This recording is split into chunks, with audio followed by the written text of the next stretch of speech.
Ndugu zangu, kwenye kila idara najua ukienda kwenye michezo, tuna michezo takriban zaidi ya 80,000 kwa dunia nzima, ambayo inachanganya mpaka na tamaduni.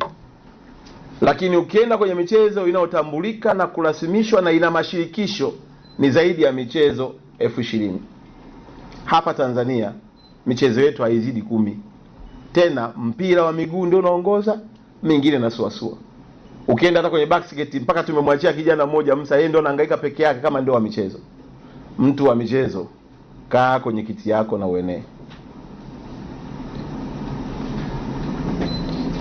Kwenye habari tuna kazi kubwa, tuna maafisa habari mpaka kwenye wilaya.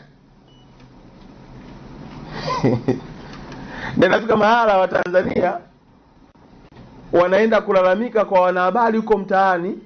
Wanahabari wanaamua kuripoti kero ya wananchi iliyotokea kwenye halmashauri zetu, kwenye wilaya zetu. Na inafika kipindi tunawachukia wanahabari wanaoripoti yale ambayo walipaswa kuripoti na maafisa habari tulionao sisi wenyewe. Mkurugenzi na msimamizi na mkuu wa idara, naomba ukae kwenye kiti chako na uenee.